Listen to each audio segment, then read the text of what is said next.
What's going on, everyone? Happy Saturday edition of On Cue. Rich Quiñones here, and we're not calling it a comeback. We're calling it a potential bounce back. Get in early, often. Don't forget to comment, like, and hit that subscribe button, you little friggin' freeloaders, will you? Hope everyone had a good Sports Friday. We are powered by our good friends over at Fresh Roasted Coffee. A lot of W talk today. A little potpourri later on in the day. How to work some overnight broadcasts. So we kind of had a kibosh the NFL talk, but we'll get to it later on, I promise. As far as what's going on right now, you got some marquee games going on in the W. Obviously, there's some storylines, there's some headlines. What else is new? Potential bounce back game for Caitlin Clark this evening against New York. I'll give you the numbers. I'll give you the player props as well. The Fever clinched a playoff spot. You know, I always find these topics interesting. Anytime you talk about polarizing athletes or we talk about sports, right? Because I think when you put them together, there's always these X factors, extraneous variables, and sometimes we don't always kind of put it in perspective when you're really thinking about it. Like what you have now in our sports world, you've mixed so much. You've got so much of the melting pot of sports, right? You've got not only the athletes, you got the polarizing athletes, you have how they're covered, how they're viewed, what's going on with social, how we consume the product, how we consume the content, how we create the content, what we push out there as far as what's media driven, what's not, the bias, the objectivity.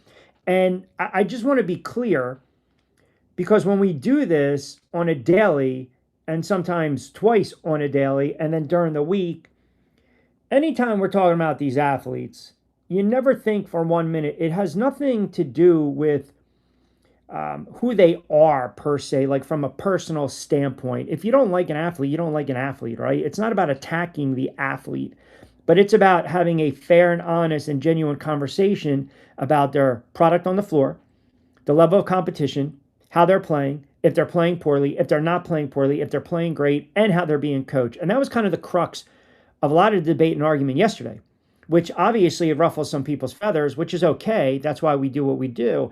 But I look at what's going on right now in this league as a whole with everything going on. I mean, you saw what happened the other night when they're throwing sex toys on the friggin' court. I mean, you listen, you wanted it, you asked for it in this league. Let's just call it for what it is. But don't get it twisted. Don't get it twisted. Indiana clinches a playoff spot. And everyone's waiting for that streak to continue with Kelsey Mitchell, which again, they're going to have an opportunity. I think tonight and tomorrow, back-to-back road games, I think it will define their season. You will see if this team comes together or they continue to kind of fall apart, even though they've already clinched. And when I say fall apart, I'm talking about from an offensive scheme and already dealing with the BS from the head coach. But just keep this in mind. When she does get hers and she goes off, and I don't care how you slice it, I don't care how you dice it, the numbers speak for themselves. When she has 30 or more points in a contest, it's not a winning formula for this team. They're 2-4. When Clark does it, they're 3-1. And oh, by the way, for those that, again, sit there and say she's the best player on the floor, we can argue that another day. Phenomenal player. No one's disputing it. No one's even denying it. Look what this team, record-wise, was prior to number 22 being drafted. And look what this team has accomplished since number 22 has been drafted. And the numbers speak for themselves. The numbers speak for themselves. And that's the argument, the crux of what I've been trying to hammer home to some people who just don't want to hear it. It's all right. Batman needs Robin. Robin needs Batman. No one's disputing that. No one's denying that. But this Kelsey Mitchell, this love fest, this, you talk about her tenure, her era, without number 22, they're 49-160. So you guys love the scoring. You sit there and say this player can carry a team offensively. You know what? That maybe is the point. But not on this team, not on this offense, which again, piggyback from yesterday, falls on who? Falls on the head coach. And I'll tell you this, you got to remember now, when you come into a stretch run, I hate the fact that you got the tournament coming up. And I don't know if it's going to be a minutes restriction allocation. I don't know. Your guess is as good as mine. I really don't know. But then you got to have that quick turnaround. And tonight's a great opportunity to just understand where players are at mentally. Understand where their head's at. Is it going to be in the game? Are they going to be ready? Are they going to be locked in? Are they not going to be locked in? This is a team they should beat on the road. They should beat Chicago tomorrow on the road. This should be your bounce back game for number 22. This should be the opportunity where they've had success against this team. 2-1. She's had some games close to a triple-double, double-double, where you get her involved. I understand with the injuries and the probable and the back. I get it. But this coach needs to figure out, any coach worth their salt late in the season, already clinched. Now, you got to figure it out. There's no panic because you've already clinched. But now work on the things so you don't have to panic come playoff times. Their title odds have taken a hit. Their title odds have taken a hit. They've gone down tremendously. And it's not even about a championship right now. It's not. I mean, it is at the end of the day, but it's also figuring out what the hell's going on with this offense. Look around the league. Look what's going on right now late in this season. Just take a look. You notice anything? Teams are starting to make adjustments, and the scoring's not as pronounced. Lynx scored 94 last night. Valkyries only scored 70. The Fire scored 79 in a loss. You're starting to make adjustments. You're starting to, the season gets a little longer. You get a little more time. Now this is where you do have to work in, to some extent, a half-court offense. Or if you got the fresh legs and you got a player who's ready to be unlocked, you let her go. Transition. Here we go. Let's run. So what I'm looking for over these next couple games, I'm really focusing on the coach. I want to see what this coach does, because I believe that there's more to what's going on with this coach. I believe this coach has a lot more, and I'm going to drop a video next week, but I believe she has a lot more cachet within the league. And that's why she gets a substantial amount of free passes. Shiloh, good job by you, brother. DB chiming in. Appreciate that. It's all about hitting notifications. Mark says, we'll see how CC plays in USA. Still can't get away from SW. No. But again, it might be more of a minutes restriction allocation, right? Maria. Good morning, Maria. It might be. But I can just say this, man. All you want at the end of the day, all you want is this. You just want to make sure that the offense is hitting all cylinders. You want to make sure you got your best players on the floor. That's all. That's all you want. And if you tuned in yesterday, for those that missed it, I was extremely critical of the head coach, but I also didn't give the player. I think people on the chat can account to this. She did not play well the other night. She didn't. But it goes hand in hand. And I want to make it very clear for those that, listen, I am a Clark fan. I am a WNBA fan. I hate the way the league is run, but I have no horse. I love talking about this because it's great content and it's a hot topic. At the end of the day, I don't care if this team wins or loses. My opinion on the league and this coaching and these coaching styles and these players is not going to change. Just what I do for a living. It just so happens that this league has created some good opportunity to have great segments and content because it's such a cluster and it's such a circus. I sleep my 8 at night. Well, really only 3 to 4 because of everything I'm doing and the overnights. But point being is, I don't have a dog in the fight, but I'm a big fan of Caitlin Clark, as I also am a big fan of other players. Kyer, Young, Wilson, Mitchell. But I'm also trying to be fair and objective. And this coach doesn't make it easy. This coach doesn't. When this coach was hired, it was predicated on what? Understanding what you have. It was predicated on playing winning basketball, which means what? Playing defense. It was predicated on relying on who? Number 22 to run the offense, manage the pacing, distribute the ball effectively. But that's not what we're seeing right now. So my whole pushback to a lot of you guys, I think I'm being way overly critical, or you believe that somehow I got like Fever jerseys hanging in my closet, which I don't. Because you're just goofy and you're not, just informed. This coach is not the right fit with this player. And this coach is more concerned about keeping a friggin' meaningless streak alive. And it should be about winning games. And they need to come out tonight and they basically need to punish the Liberty in transition. And this is something that their head coach, Chris DeMarco, mentioned. Indiana, if they, if Clark's on the floor tonight, back or no back, and they're ready to run, and they're ready to play, and they're ready to push, you have to have a breakneck pass. You have to basically get out and just run them into the friggin' ground. That honestly, you do.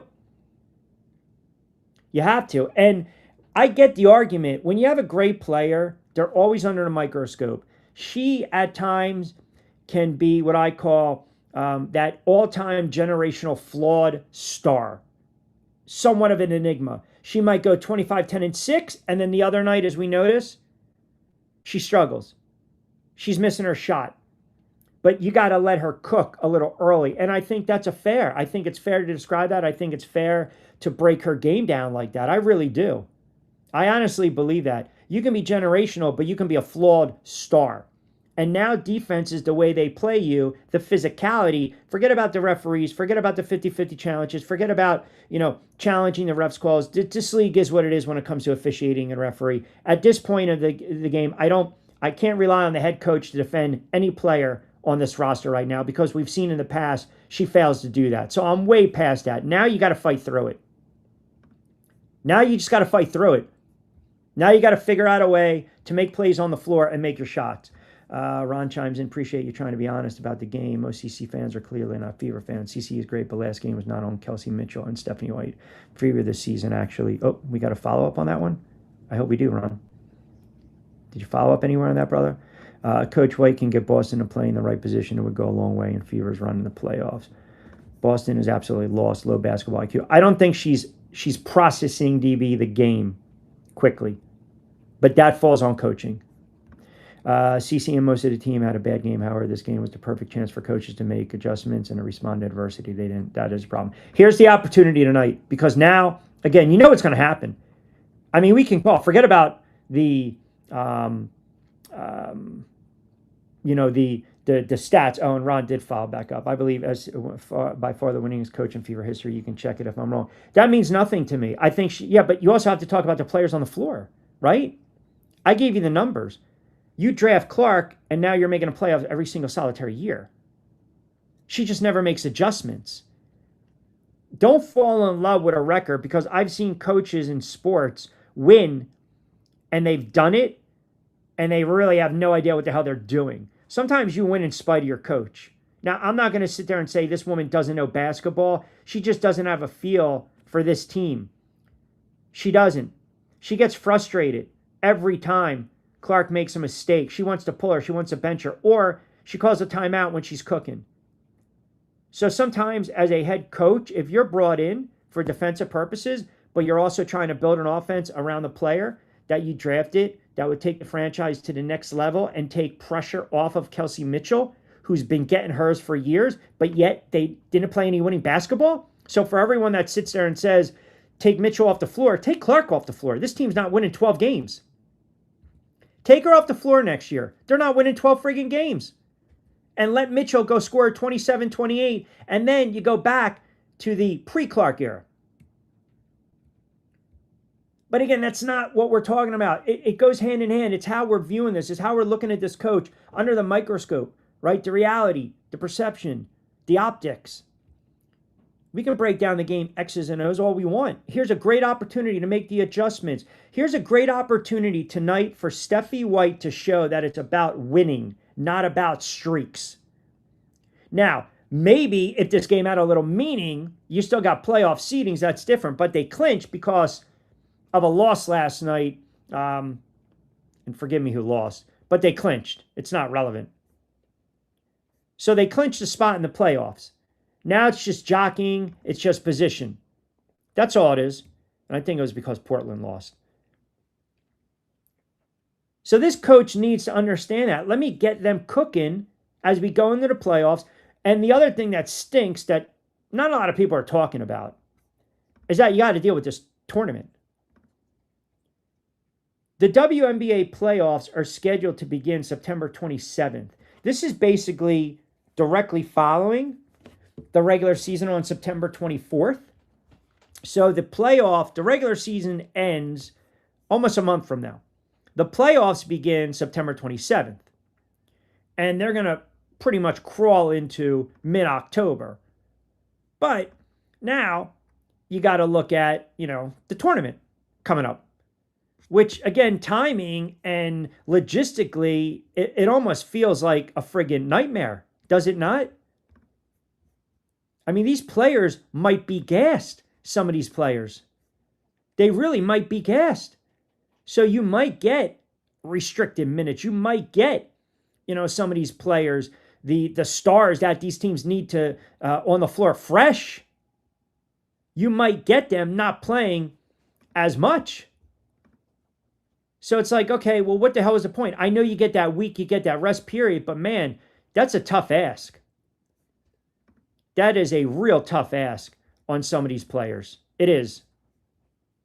I mean, logistically, it's going to be just a nightmare too, man. It's just going to be an absolute nightmare. All I really want is for CC to show her joy playing again. Career as well. I mean, I think there's always joy in playing, but I think there's frustration. I think it's frustration, to be quite honest with you. I just really think it's frustration. Sometimes you have to just figure out a way to, play through that, right? And you have to be mature on the floor. But you can tell that's not always happening. It's not. It's not always happening. And yeah, you mentioned Lynn. Yeah, I mean, look, she was with Indiana. She was with Portland. She was college, Austin Peay, Ole Miss, Miami, Purdue, right? Kentucky, she was an assistant, now GM, and now she's a senior advisor. And obviously the architect of that team that won in 2012. Yeah, but I don't get too enamored or as captivated as some of you guys do with wins and losses as a coach, because I've seen a lot of NBA coaches win a lot of games and come playoff time, they have no idea what the hell they're doing. They can't get out of their own way. This is a good test tonight. And tomorrow, which we haven't even spoken about, now you got that rematch, Cunningham and Carrington and all this other stuff, 823, the tweet, the threat, whatever the hell it is. And again, your guess is as good as mine on how they're going to actually call this game. Right? Let me see. What do you got, Maria? Yes, I can. Hold on a second. I can read it.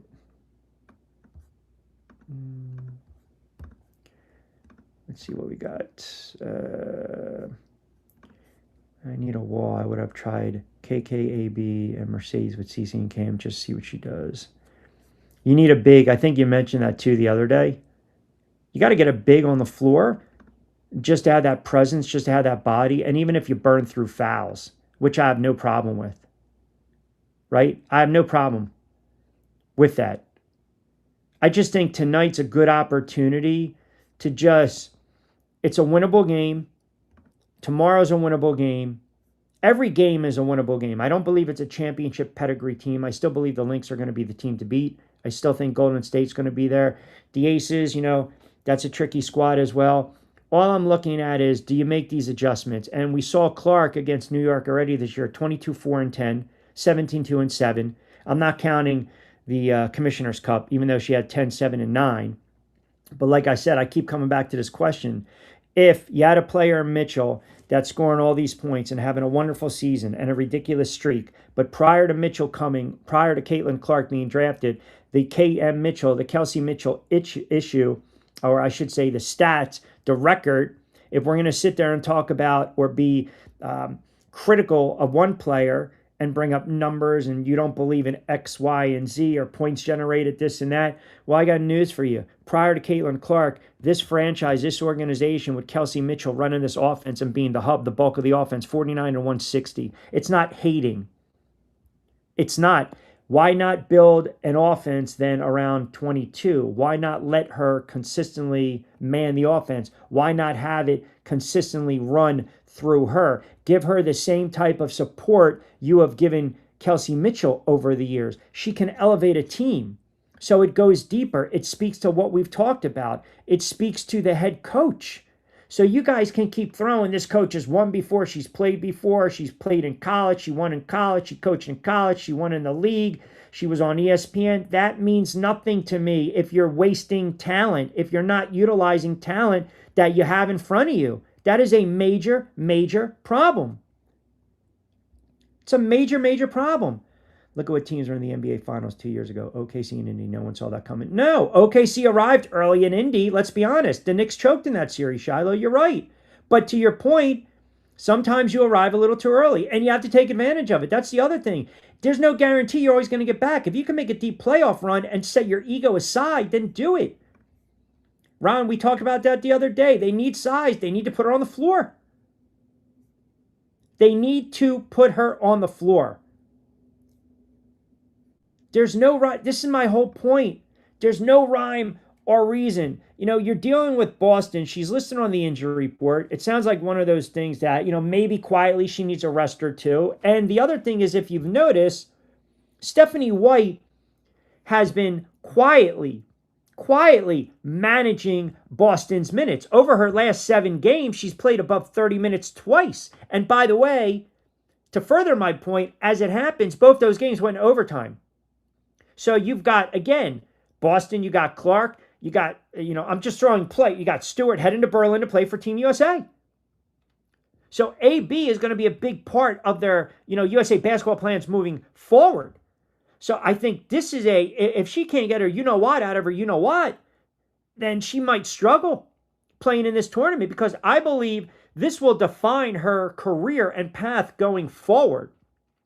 So you look at her. She's a big body. She's a physical girl. She's got talent. She's young. She's supposed to give this team great interior presence. And she's worked on her three-point shot. So now she's a, quote, credible three-point shooter. So now defenses have to pay attention to her on the perimeter, which means what? It can elevate others' games. She adds to her game. So, think about it. Defensively, she also can be a load inside to handle, but she can't finish around the rim.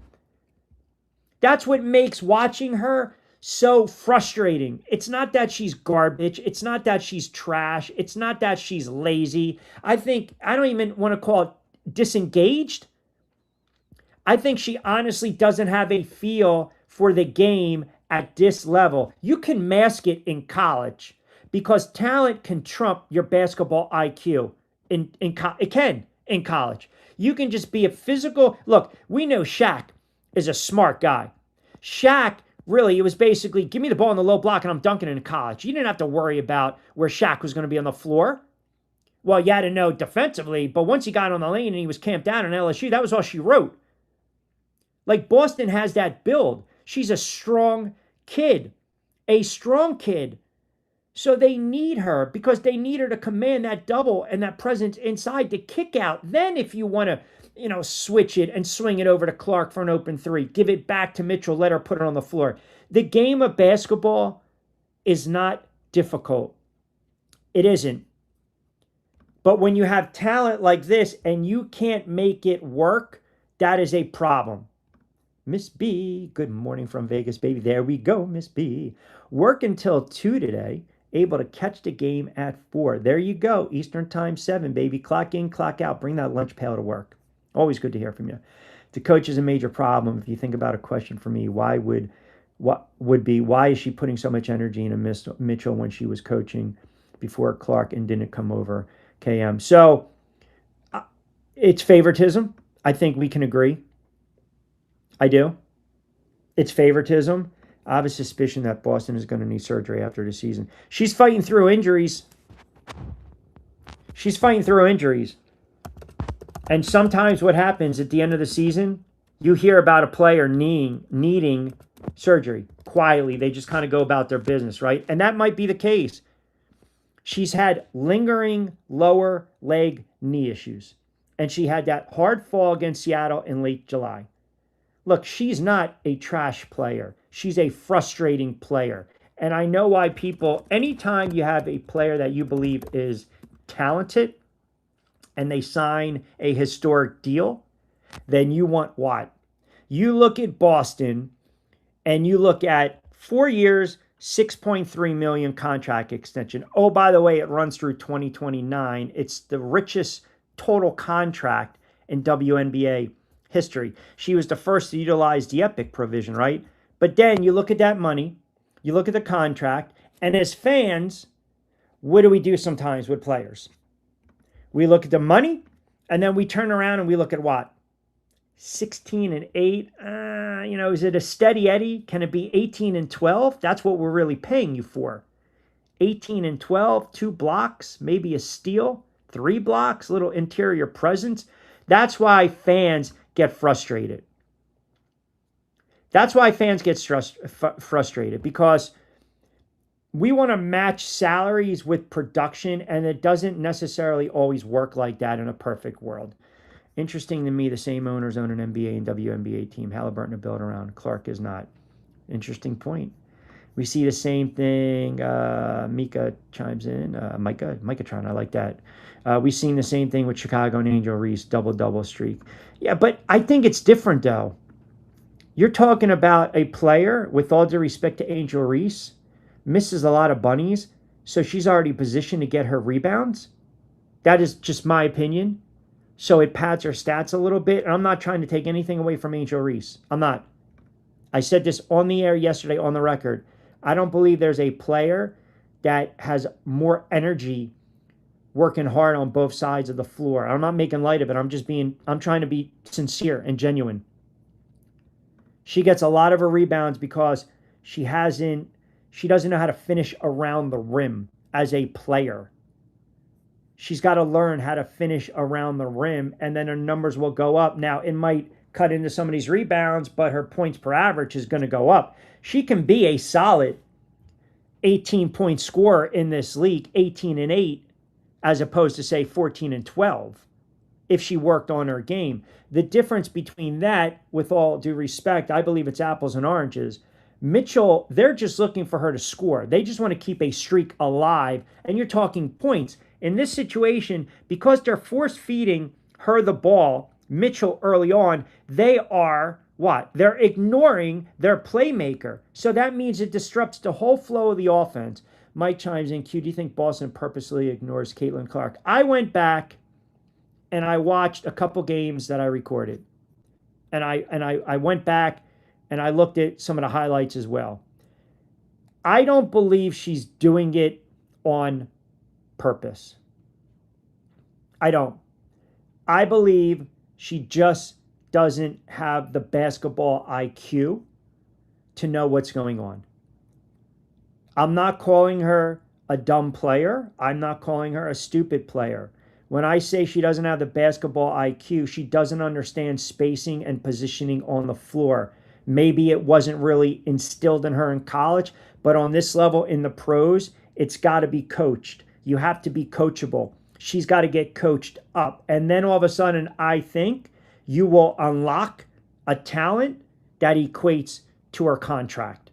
Because she's too damn big, too damn strong, too damn talented to not give you the numbers that you want. And I believe, as Maria said, she's also dealing with an injury that might or might not require attention during the offseason. Do you think SW is frustrated with Clark because of the outside noise? I don't, but it's a great question, Ron. I don't believe any pro coach, if you are a winning head coach, if you won before, playoff games, championships on any level, then you have to understand you take the good with the bad. And I don't believe the outside noise is Caitlin Clark's fault, because she's really not doing anything, if that makes sense, right? What is she doing? She shows up to the arena and she plays. She's not talking to the media. And if she's talking to the media, it's a post game and they're trying to get her to say something she's not going to say. She's not a Cunningham.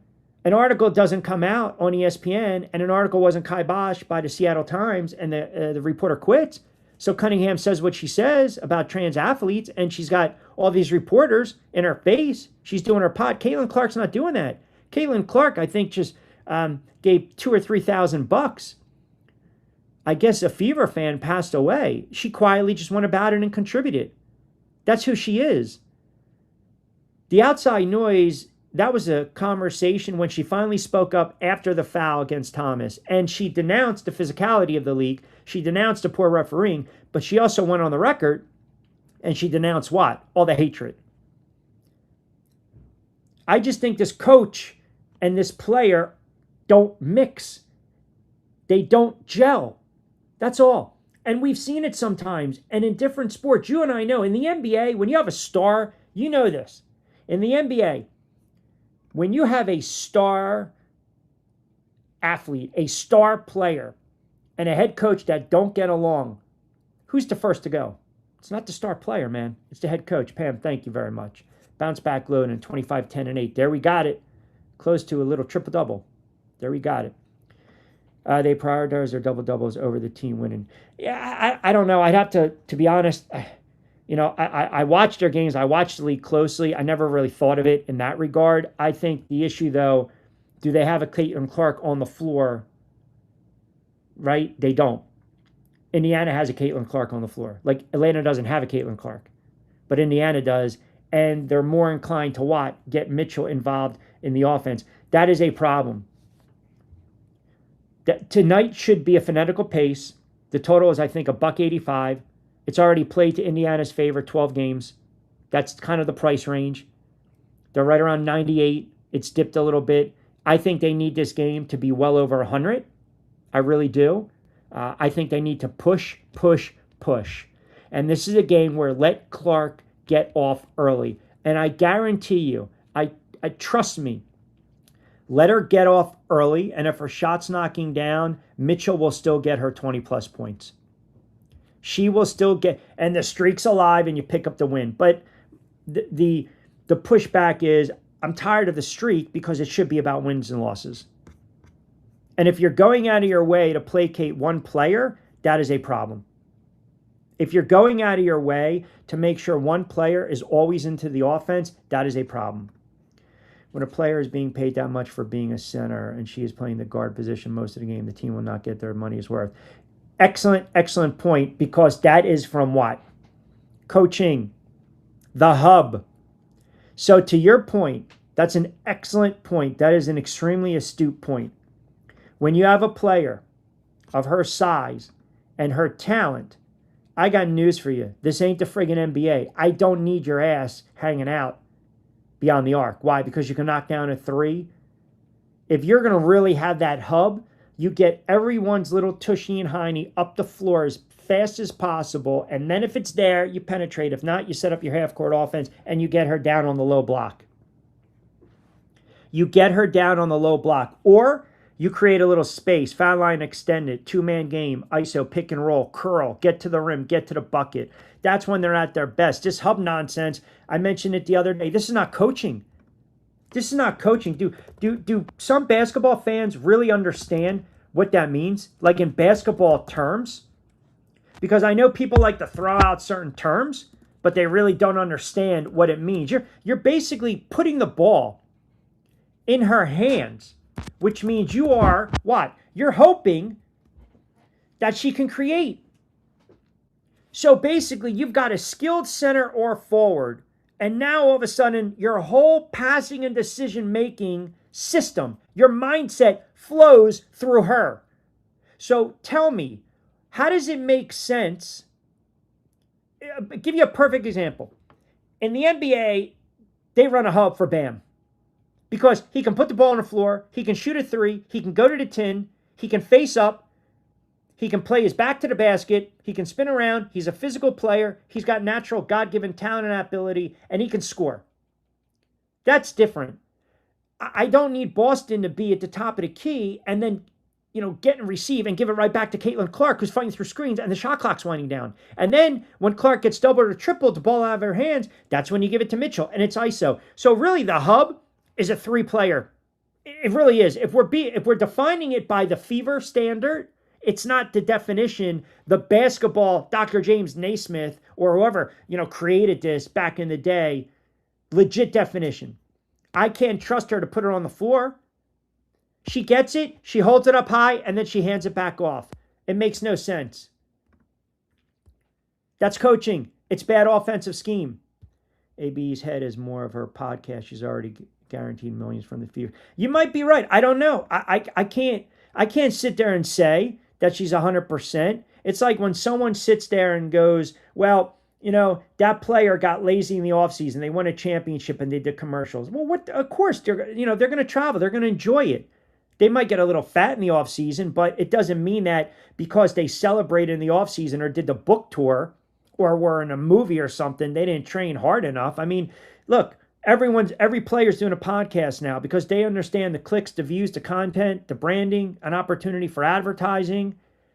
I don't believe a 23, 24-year-old, she's got talent. Someone needs to pull her to the side. And to your point, Mark, you can't tell players not to do this during the offseason because it is also a way of what? Getting the league involved from an engagement standpoint. I think we can all agree. Like, I don't want to be too old school and sit there and say, focus on the season when you should. That used to be my mindset, but I get now that I'm more entrenched into it, as opposed to just doing the radio for years, I understand and see why they're doing it. AB around the rim lately is looking like Angel. The issue for both is you can't handle doubles and triples. Your team is open pass. And Miss 0777 Bond says she's got the yips. She's got to get taught to when she's got a smaller defender or guard, she can't keep the ball low. She's got to keep it high. She also has to understand how to position herself. When she goes up, be a little more decisive and stronger. And if you position your body the way she should position her body like Wilson does, she's not going to get blocked from behind. And more times than not, she's going to get hacked. She rarely kicks out when she's down low like Mitchell trying to shoot over 3 people. It just makes no sense. But it goes to what? It goes to coaching. They hate Caitlin because she secured the bag. Listen, you're allowed to go make money. You're allowed to brand yourself. You're allowed to market yourself. There's no shame in that, man. There's no shame in that. I'm not getting on anyone if they're banking the dough. I'm not. Go do you. But when it's time to play and live up to the contract, you have to play. Most of the complaints about the rest of the team is not selfishness. It's lack of skill, especially in regards to passing. Mitchell could score even more if she added 2 assists. Yeah, but I don't need her to score. I don't need her to score 35 a night because when they do, it's hollowed stats. They're 2 and 4, 2 and 5 when she scores 30 or more. I mean, that's not good. Tina, what's going on the beaches of Destin? Rich, chat, love me or hate me, but if the rest of these games are like Dallas, I want losses and the season over. And if CC22 does not get away from the Fever, SW and KM, I'm done watching. Tina just putting her foot down on the white sand and the blue waters of one Destin. I would, and I'm gonna talk more about this in the offseason, but I'll tease it a little bit. They're not a championship caliber team. They're not. And when they get bounced, then we can have that conversation. But damn, I'm telling you, it would have been a lot more funner, or more fun, I should say, if this was her last season under her rookie deal. I know it's not Clark's fault because she speaks against it. I know what you're saying. Outside noise is a distraction to some extent, but it's not like, Cunningham's comments probably rubbed the head coach the wrong way. That's another thing. Cunningham, I think after this season, this is it for Sophie Cunningham. I really believe the league's going to look at her as a whole, and they're going to say, we don't want to sign her because of her views. And that's okay. Because what is it? She's going to play what? Project B? I mean, she'll be fine. She'll be fine. Oh, are you kidding me? That would be ridiculous because you've got a dominant center, so you're going inside and out, and you've already got some spacing on the floor. Unadulterated, what's going on? Good morning, Rich. We talk about Mitchell's streak as meaningless, but when we say CC has 26 and 10 over her last 10, it's celebrated streak in a way that includes good and bad games. That is a yes, and that is a no. So the reason we were bringing up streaks, okay, and it's a fair point you bring up, but hear me out. When we're talking about streaks, and what she's doing consistently, including the rebounds and the assist, it was more to not only define her overall game, but to make that MVP push. Mitchell now is just clearly score, score, score, get out of my way. What else are you doing on the floor? And it's not a knock on Mitchell, please. Don't think I'm ripping the player. Are there times she does a little too much? Yeah. Are there times Caitlin Clark does a little too much? 100%. 100%. Are there times when both of them need to be checked? Yeah. But you watch enough basketball to know that when a coach is going out of their way to placate one person, the team suffers as a whole. And that's not a winning formula. It's not about stats. It's not about meaningless stats. It's not about keeping a streak alive. So when you go on ESPN, they can have the headline. The broadcast tonight is not even going to mention Caitlin Clark. You know what they're going to open with? They're going to open up a rivalry game. Can the Fever bounce back? And can Kelsey Mitchell continue her hot hand? That's what they're going to open about. Because that's what the coach wants. That's what the organization wants. They want that first and foremost. Hell, I'm not even talking about MVP. I'm not even talking about first team WNBA. I'm talking about when you set a player up and you forget it's all about the team concept in sports. When you push for one player and it's sacrifice, or it's sacrificing the offense and or the defense, then that's not doing good for the team. That's not doing good for the fan base. That's not doing a solid for the franchise.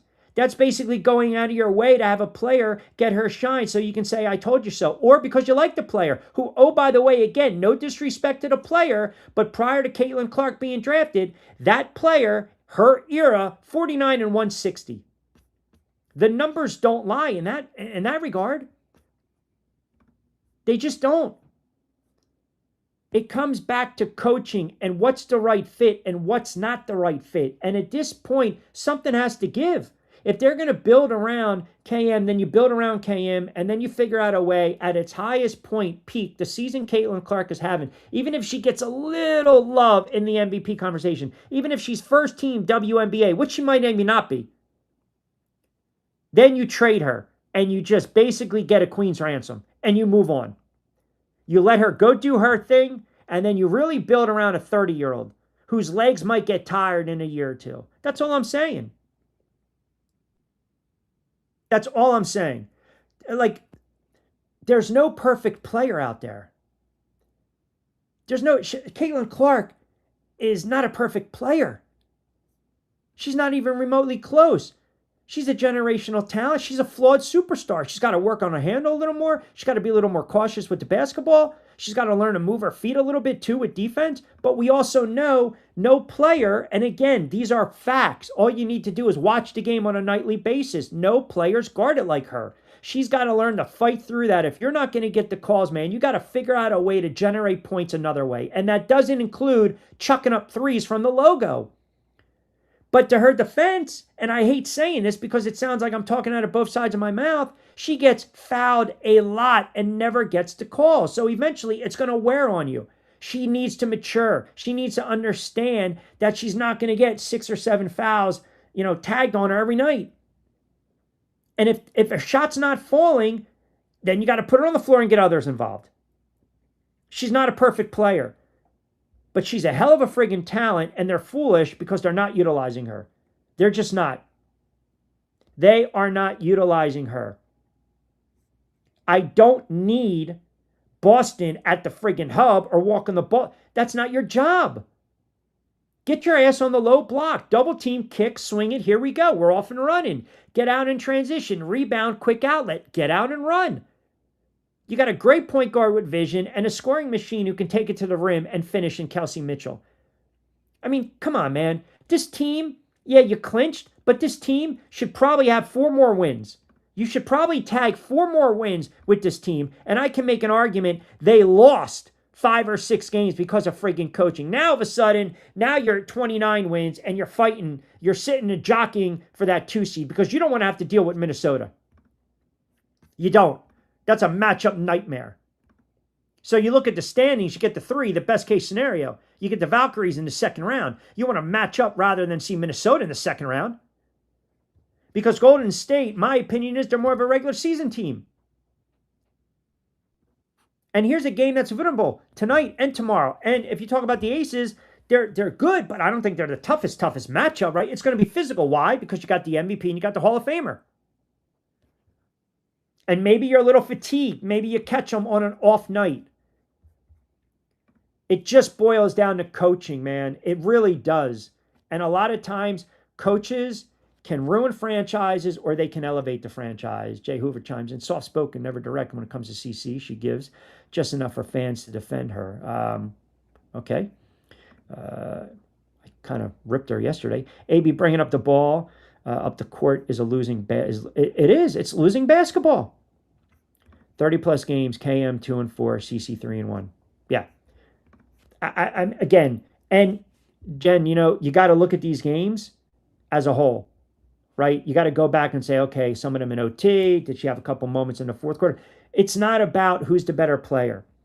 It's not about who's getting theirs. It's about the coaching. It's about the lack of coaching. It's about the coach not holding certain players accountable, but also holding Caitlin Clark accountable. It's always about the coaching pulling Caitlin Clark, stopping her shine when she's in rhythm. And then she goes ice cold, pulling her, but she never does it with other players. Does anyone now see that it's divisive? You can't sit here objectively and tell me this coach is not playing favors. You can't sit here objectively and tell me that she's not a divisive figure. She is. And you want the players to come out and rip her. I got news for you. They're not going to do that because they understand they're not going to, where their food is. They're not. They're not going to do that. You guys want them to be vocal and want to call out, man, this ain't the pros. When you're locked in making 35, 40, 50, 60 million dollars and you say something, that puts the coach on the hot seat. And you rarely hear that too in the NFL. Players are smart. They know how to circumvent. They know how to leak stuff through the media when they're pissed off. Then you see the tweet.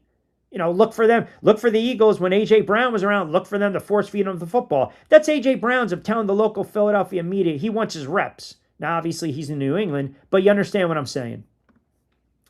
CC was getting heavily talked about before Dallas game for MVP. SW is making sure the narrative changed for KM for MVP. It was blatant and obvious. Tina, you see exactly what everyone else sees, but no one wants to talk about it because they think they're excuses. They're not. See, the problem is people will tune in and listen, and I got no Fever jerseys hanging up. I can tell you that right now. I got my overseas jerseys hanging up. But they'll come in and they'll listen in the chat or the show. No dog in the fight whatsoever. Laying it out pragmatically, objectively, and being very honest about it. And what you just said is facts. But people don't want to hear that because they think it's coming off as defending. It is speaking truths. You have a player that you want to push and jettison for the MVP conversation. At this point, who the freak cares? Go ahead. Keep doing it. And then play losing basketball. Do this crap in the playoffs. Go ahead. I want to see her force feed her the basketball in the friggin' playoffs when everyone knows there's adjustments and the game offensively is predicated more on the half-court offense and defenses are picked up. So go ahead. Force feed. Go ahead. Just do it. Lynx are winning the finals this year if they show up every game to play. Wilson winning the MVP. Mitchell will continue to make 20-plus games as White will demand over team wins. Listen, give me a coach that wants to play winning basketball. Give me a coach that wants to coach winning players. Give me a coach that understands that if you don't win, you're going to be out of a friggin' job. It speaks to her power and control within the league. It really does. You've got generational talent on the floor, and you don't want to use her. You don't want her to let it rip. White is one of the greatest three-point shooters in women's history on the team. She feeds the center above the arc. Sounds like she wants to keep the... And it's funny, too, because coach will sit there. The opposition will say, we want to keep the ball out of Caitlin Clark's hands. You don't have to worry about it. You know why? Because the coach is doing it on her own. Yes. I call it malpractice. I do. Remember, don't get too screwed with the percentage because she's capable of knocking down 6 or 7. She's streaky, but when she's in rhythm, watch out. You're going to take your shot with that. That's what I'm saying. Let's not get sucked into efficiency because then I can sit there and say Boston is one of the, quote, best three-point shooters in the league, but she refuses to pull the trigger. Then take her off the floor. Take her off the floor. I wish this was her final year, Caitlin Clark's final year of a rookie contract, because you know damn well they will not pay her what she's worth. And then you're going to allow her to walk. That's why I said at the trade deadline, and everyone killed me. I said at the trade deadline, the best thing right now for this organization is to trade Caitlin Clark and get all draft picks, get all these first-round, top 10 draft picks, trade her to LA, and move on. Because it's evident, it's clear, you're going to waste a player's prime. What the hell, what's the point of having the great Barry Sanders if you don't have a friggin' offensive line? What the hell is the point of having a pure pocket passer, Marino, if no one's going to keep him upright? It makes no sense, and you're not going to let him throw the football. And then it speaks to the organization. It speaks to how piss poor organizations are run in sports. I think when negotiations were occurring between Kelsey and the organization, they promised the MVP position, promised her to push in that direction. That's what we're seeing next. And what happens then? But here's so follow me for a second, Maria. If we all agree that Wilson, I made a case for and against these players, but let's just say on a Saturday, we'll agree Wilson is the lock runaway MVP. Then what is the point of doing what she's doing with this streak? It's moot. Because you need Wilson to tweak her ankle, like Miles did, knock on wood, you never wish that, or have a stretch of games where she doesn't even show up. And the likelihood of that happening is slim. I believe, yes, they push Mitchell in front of Clark. So then build your team around a 30-year-old. Who can't defend and who can't assist, who can't facilitate and get others involved. She's only concerned about iso ball and 1-on-3. Go ahead. Let her get her 27 a game. Let her be MVP next year and they win 12 games. She'll be an MVP on a losing friggin' season. That's fine. That's fine. So if you're going to build around her, friggin' build around her, and then turn around and then trade Caitlin Clark and keep the head coach. Hell, give her a 3-year contract extension. Give her a 4-year. Give her a 5-year contract extension. If Amber Cox is that enamored with Steffi White's and her coaching style, then go ahead. Yeah, it's not going to stop. That's why in the offseason, if you are Caitlin Clark, any star player, if you realize that you're not being utilized and you're young enough, you got to turn around. You got to make a decision. Good morning, brother. Good morning, Top Gun. You have to. In the NBA, it's pretty clear.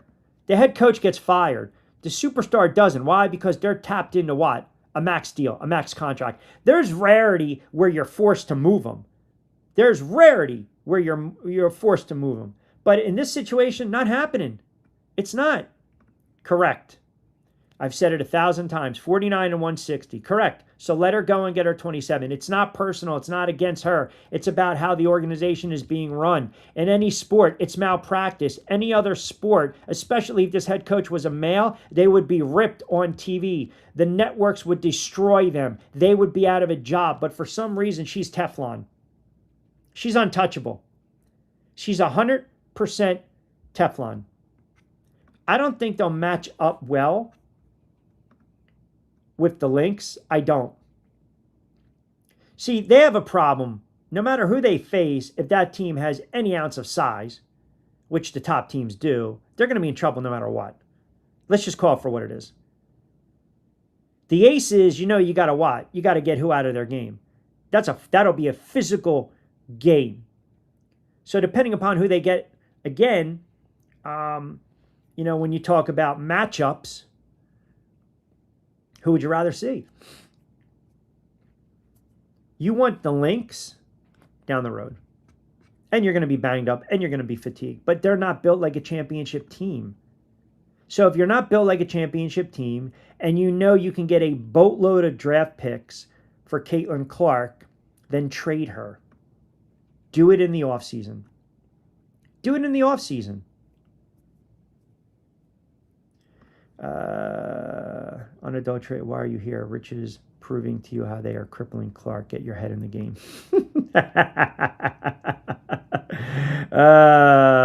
You guys are funny. Hey, listen, I knew some were going to come out today. I knew that for a fact, just to let you know. Great players split the double team, create a 5-on-3 situation, or go to the hoop. They make you pay. I will let you say what kind of player turns it over and jacks up a three, even if not open. I'm not sure, though. I'll take it from here on this one, though. Great players. I want to hold this up for a second. Great players split the double team, create a 5-on-3. Okay. So I'm going to ask you an honest question right now. I want you to answer it. I want you to answer it unadulterated. Be honest. Because if you're not, the chat's going to call you out. Is there any other player in this league who is guarded and defended and hacked and fouled and pulled down and tackled like Caitlin Clark, who commands a double and triple team like Caitlin Clark? Do you not understand when you draw and command a double and triple team, you got 4 other friggin' teammates on the floor that are wide open? By her being on the floor, she creates space, sometimes without even the basketball in her hands. So don't give me the crap about the logo 3. Yeah, she turns the basketball over. I get it. I get it. But stop acting like this kid can't play. Stop acting like she's not a generational talent. The hate for Clark, if we're going to be honest, came after the Thomas nonsense. And then it became a black and white friggin' issue. That's all it did. It just became a black and white issue. And the media contrived it. The media pushed it. And now everyone hates her. The league hates her. Her teammates hate her. The referees hate her. Because she gets hacked, she gets fouled, and she got tired of it. So she called out the refereeing. She called out the physicality of the league. Adam Silver had to step in and make Humperdinck turn around and give a flagrant 2. Like, come on, man. Be fair. I don't have a problem if you have an opinion. I don't have a problem if you're going to come at me, right? Or if you're going to check me. But be friggin' objective. And sometimes what you guys are laying out there is it's not even half the truth. It's BS. It's bullshit. It's not even factually correct. So you're going to get called out. So you love Mitchell. It's not about Mitchell. But I got news for you. She can't even hold Caitlin Clark's jock. Because if you needed Mitchell to facilitate and dish and not score, she can't do it. She can't. I hate to break it to you. She can't. And oh, by the way, she couldn't do it before Caitlin Clark came. So for the 17, 18, 19-point season she has, and then they draft Caitlin Clark and her numbers go up to 21 to 22 to 23 to 24, you're going to tell me 22 had nothing to do with that? Come on, man. Seriously. Just stop. Just stop. You're turning around because she hits a logo 3. She'll hit 3 in a row and then they pull her. Man, you guys got to get out of your thick skull sometimes. And I'm trying to be as respectful as possible when I say this. You're not looking at it objectively. You're not looking at it fair. You're not being genuine. You're being disingenuine. You're being dishonest. You're throwing shit that doesn't even make sense. You don't win basketball games like that. So let her split defenders and go to the tin every friggin' time. And you've got a player averaging 21 and 10, and you're not going to get her involved. Let her go and get her 26 and do the friggin' ISO ball. You know how many times the other night I saw her do ISO ball, dribble around the friggin' shot clock? Jesus God, it's like I'm watching friggin' kids play at the YMCA. That's not basketball. She can be a great player. She is a great player. But it's not a fit with Clark, and that is direct shot at how this team is coached. Because Mitchell is alpha. So when she doesn't get hers, she barks and bitches, moans, whines, complains to the head coach. Then you start to see 2 or 3 subsequent series where Clark's iced out. And it's Mitchell, Mitchell, Mitchell. Go back. I guarantee you. Watch tonight. When Clark hits a 3, the next offensive series, Mitchell's going to go ISO all by herself. Because that's her alpha ego mentality. She doesn't want to shine on anyone else. That's a problem. And if I'm Caitlin Clark, you know what? Force the friggin' trade or deal with it next year. Get yours and then walk. And then you tell me how this organization is going to be in 2 to 3 years with a 32-year-old friggin' guard that's averaging 27 that can't guard for dick and won't distribute the basketball. Then we'll have that conversation. Man, I hate coming on and then having to be that guy that's got to scream at the mountaintop and I got to sit there and defend her. But sometimes I really question if you guys know the game of basketball. Honestly, I really do. I really do. You just don't want to hear it half the time. You just don't. I mean, it's like sitting there saying you got Brunson on the floor, but you don't want him to be the primary ball handler. You don't want him to facilitate. You just want him to camp out and just see if he can start cooking from beyond the arc. You've got great weapons and you don't want to utilize it. Yeah, the car looks unbelievable. Can we friggin' check under the hood? Oh, by the way, there's no engine. The engine is 22. The engine is 22. Yeah, Mitchell can rev you up and get you going, but you want sustainability, you want consistency, you want to have that smooth ride from A to B, it's 22. It ain't Mitchell. And everything happened after the Thomas nonsense. Everything happened after that nonsense. That's when the media decided to be the friggin' pacifist and woke and all this other cancel culture crap and try to play I gotcha with Caitlin Clark. White promised her MVP with the belief she could get CC off the team and sign a multi-match. Listen, I've got my conspiracy theories. Her clout within the league. So then we shouldn't even have this conversation anymore. After next year, she walks or she forces a trade. That's it. See ya. Let's wrap it up on a Saturday.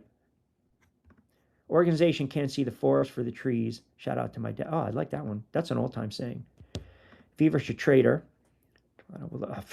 They would take her in a heartbeat. Who won it? Like, who wouldn't want her? It's not about who the best player is. It isn't. But come on, man. Just stop already with this nonsense. So it's like watching NFL games. You would rather your quarterback go 20 of 25 for 288 and 4 touchdowns and lose a game? Or do you want your quarterback to go 20 of 31 for $189, not turn the football over and 2 touchdowns and you win the game? What do you want? And the reason I was bringing up the stats weeks ago, it was to strengthen the MVP conversation because unfortunately, when you talk MVP, it's stat-driven. It's impact-driven. But you guys think a player who's chucking it up 20 times and getting 30 points is more impactful than a player that's averaging 21, 10, and 4? 21, 10, and 3? Come on. What are we doing? It's not a good fit. And if the organization promised her, we're going to build the offense around you, then they should have jettisoned Clark during the offseason. She's not going to get paid. She's not.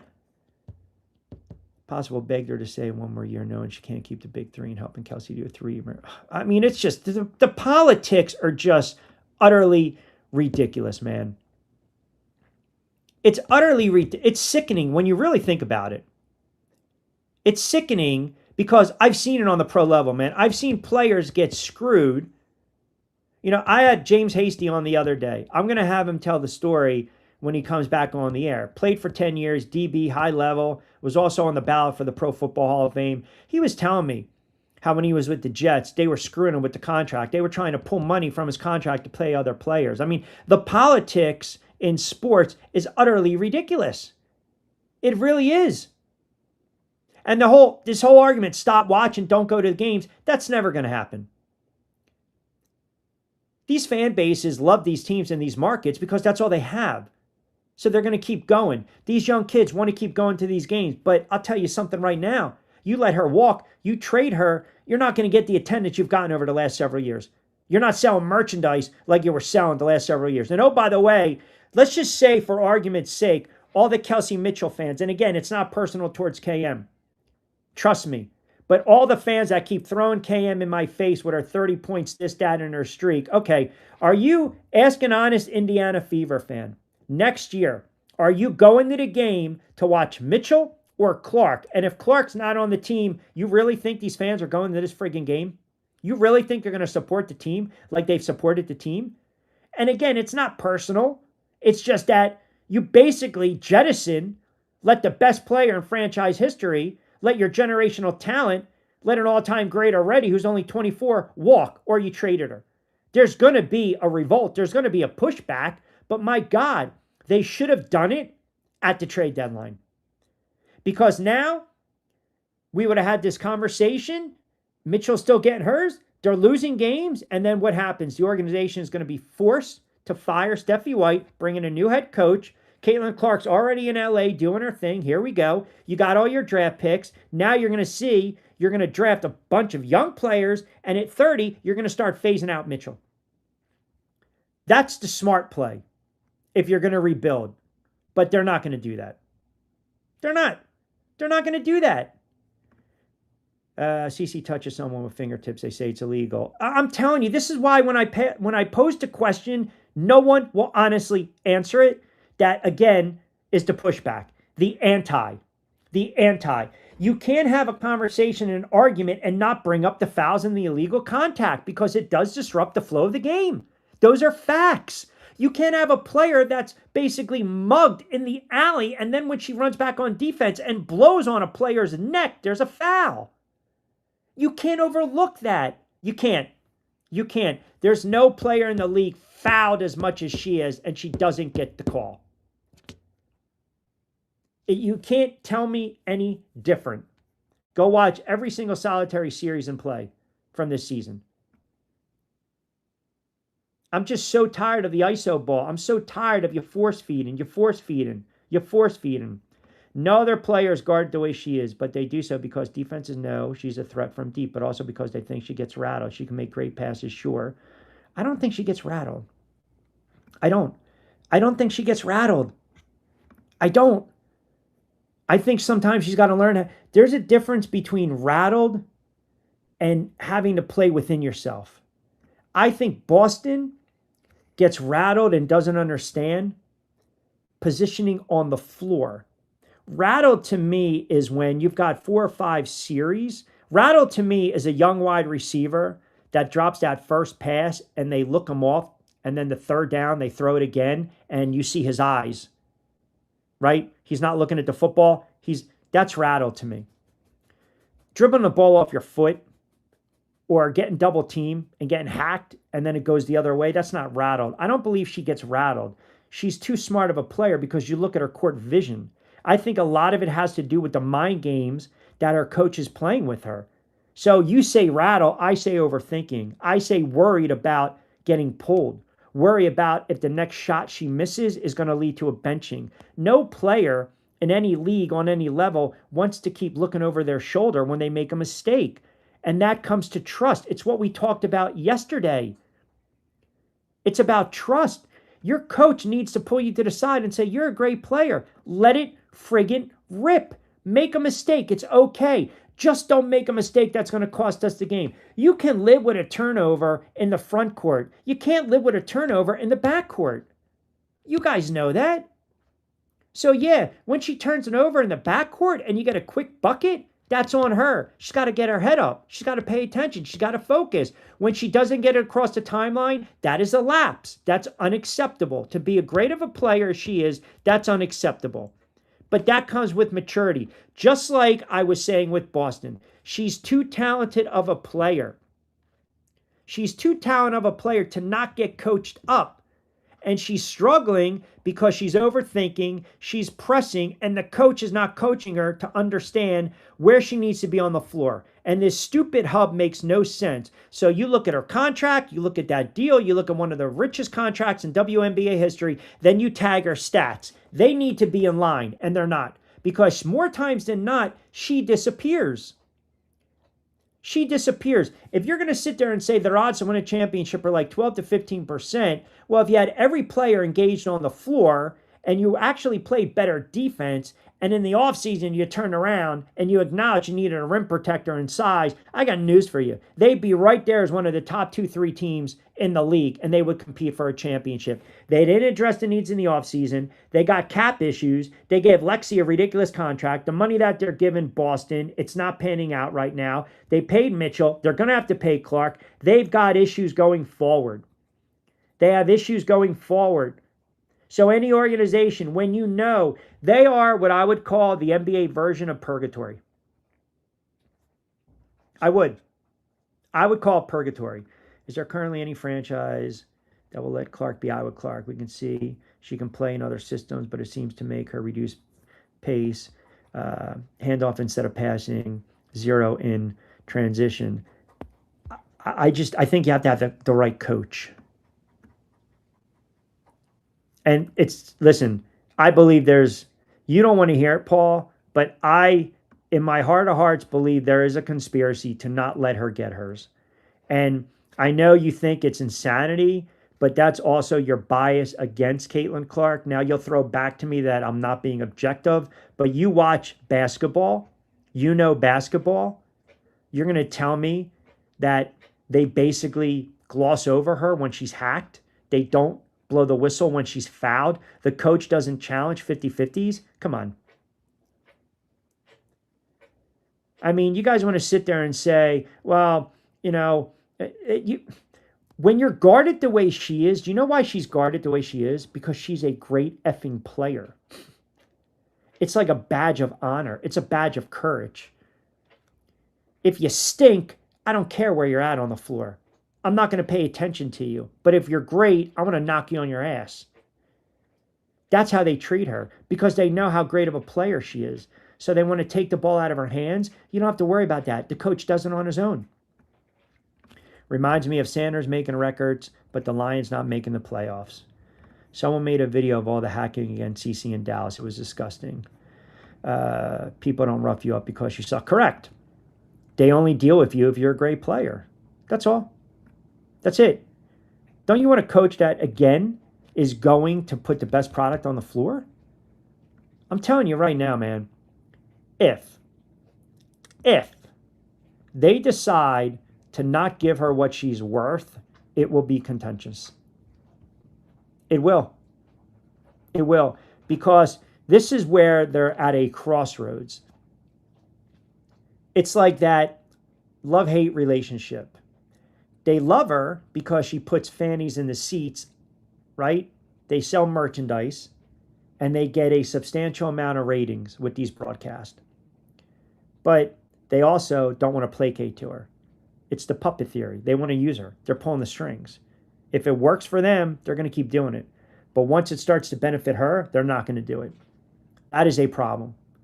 That's a problem. That's why I've always maintained from the get-go, I hated the fact that they drafted her. I was never keen on this. Years ago, I said it at the time. It's just, I get it. You know, you're not going to not draft her. When Steffi White was hired, what did she say? Thrilled to be coaching her. Generational talent. Put the ball in her basketball hands. Well, when did that end? When did that end? When did that end? If you're going to run it through her, run it through her. If you're not, you're not. Then move on, man. Move on. If I'm her, I bend them over backwards and break the friggin' bank. And she's in a tough spot. She's Midwest. She's an Iowa girl. She likes the market. She loves the community. And, you know, she's that type of person where she might be that Barry Sanders. She might put up the numbers every year and never win anything. But I just believe the coach could help her out a lot more, and I don't believe she is. I don't believe she is. I think there is a vindictive vendetta against her. And, you know, you guys can throw stats all you want, but I like to think I watch enough of these games and understand the game. And I see this on various levels. I know when players are getting iced out. It's not on a professional level. Well, overseas is a different animal. But I know when players are getting iced out. I know when players are not jiving with the coach. I know when players are basically being selfish. And I know when coaches have agendas. This woman has an agenda. She clearly has an agenda. Clearly has an agenda. And the agenda right now is to keep getting Mitchell hers. And like I said, when she scores over 30, which has been 6 times, they're 2-4. When Clark scores over 30, which has been 4 times, they're 3-1. Don't sacrifice the offense for some stupid streak, meaningless streak. These two right now, listen, you would need Wilson to fall off the face of the earth for these two to now be jettisoned as your front runners for MVP. They both deserve seats at the table. They're both going to pull votes. But if your only objective right now is to make sure you have a meaningless streak going and you're not concerned about the offense and, you know, getting some fluidity and consistency with the playoffs right around the corner, then I don't believe you're the right coach for this job. I don't believe you're suited to coach this team going forward, especially when you have this type of talent. That's all. So then let her walk. Move around. Go ahead. Trade her. You can see it, the frustration. And oh, by the way, you can see it on White's face when she turns the basketball over. These are not free passes. These are not free passes I'm giving her. Sometimes you need to make the simple basketball play. We know that. But I also see, if you guys want to keep, again, pushing the turnovers, how many assists would this kid average if her friggin' teammates finished around the friggin' rim once in a while? What would she average? 16, 17 assists a night? So now we're talking about a player that's accounting for 40-something odd points. Oh, I forgot. You guys don't like the points generated stats. Sorry. Anthony, if White continues to start Hall tonight, might as well eliminate the Fever from the playoffs. Well, I mean, they're technically in, but I know what you're saying. That contract's been horrible. It's been horrible, man. It's been, if she has one big play in a playoff series to win a game, then maybe you sit there and say maybe it's worth. I kind of equate it to when the Giants gave Kenny Golladay, remember that great receiver from Detroit, Kenny Golladay, a big contract? He did nothing with the Giants. He had one big play on the road against Minnesota where he actually fell on a fumble, and it kept the drive alive. I guess it was worth it because they won the game. Yep, she needs the right coach like Reeves who lets Miles run with it. You have to have confidence in your players. And they're not moving Mitchell. She's not going anywhere. Difference between but the turnovers and GOAT is once less bad, one less ultra-tight pass, and one teammate not bobbling the ball. There's too many games where they have no idea. I mean, how do you miss so many friggin' layups around the rim? By the way, as a whole, I've never seen, I texted my buddy last night who is a basketball lifer, coached in Philly, played at a high level, old school, playing, with Sonny Hill, played at Rucker Park. I mean, old school basketball, knows the friggin' game, man. Knows the game of basketball. And he texts me, he goes, I've never seen a league where so many players miss wide open layups. I mean, do they practice layup drills during practice? She would have 16, 17 assists. Link's coach stated that she doesn't coach Miles and let her play her game. Who's got the better record? So she doesn't coach, which we know she coached. That's coach speak. We know what she means by that. Mark, her saying she lets her play her game it's coach speak. That is, I have confidence she's going to make the right basketball play. I trust her. I've entrusted the offense with her. I let her go. And it helps that she's part of a stacked team. She's a great rookie. She's a phenomenal player. What'd she have, 24? But Howard had 21 last night, right? I don't know. Anyone know where Jeff is? The Mystics lost. They're on a roll. But she allows Miles to go out and do what she does best.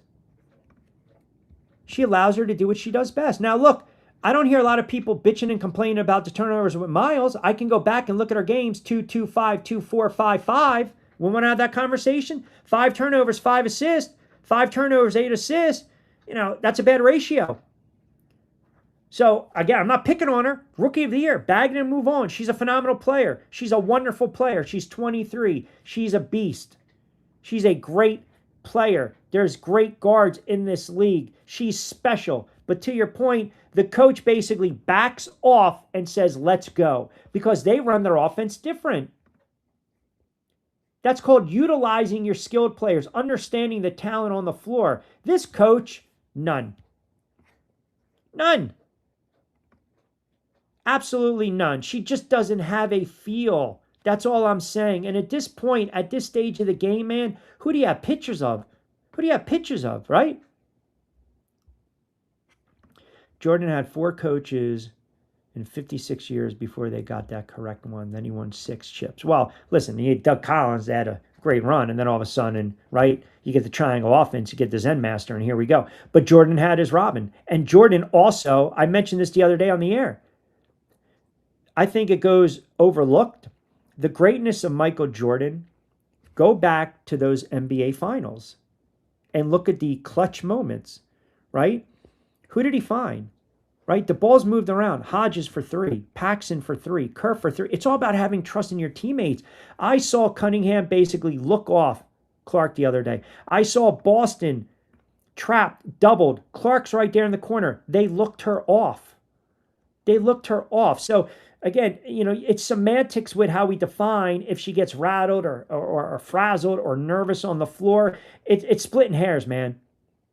She's too damn good of a player. I don't believe it's rattled. I think it's mental mind, where she's afraid if she makes a mistake, she's going to get pulled. And what happens, usually when you overthink and you make a mistake, the worst thing that you think is going to happen, if you keep conjuring up in your mind, it eventually happens. It's like you're self-manifesting it. And I know what you were saying. I know you were saying 56 years. I know. That's okay. We get the point. It's really sad to hear. It deserves respect. Do people realize White is a screaming type of coach as the Vanderbilt players who left? 9-10 of them. And she was horrible. She couldn't win in the conference. But again, this is why she has the clout in the league that she has. She has a relationship with Lisa Salters, who works for ESPN. I've said it ad nauseum. Lisa Salters, you're never going to get the ESPN on ESPN crime. She worked for ESPN. She was an analyst for ESPN. She came back to a team that she had success with. So it was almost like a coming home party for Stephanie White. But the problem is when they drafted Caitlin Clark, she made it seem like, here we go. I cannot wait to work with Caitlin Clark, right? The orchestrator, the maestro. And we're not seeing it. And I feel as though this goes back to everything that transpired after the Thomas foul. Now, she didn't draft Clark. Clark was selected number 1 in 2024. And at the time, it was Sides, the head coach. White was later hired and said, okay, I'm excited about this. But my point is this. This is a coach on multiple occasions that has had opportunities to defend her players, and she didn't. She gave you that Sally Field Oscar-worthy performance 2 weeks ago where she slammed on the table and basically said, we're about love, we're about caring, kumbaya, kiss the babies, everyone get baptized, hold hands, hug it out, and then she told everyone as she left as a parting gift to go to hell. She never backed Cunningham. She never backed Clark. Instead, she focused on former players she coached. Any other league, any other sport, any other franchise, any other organization, she would have been fired by now.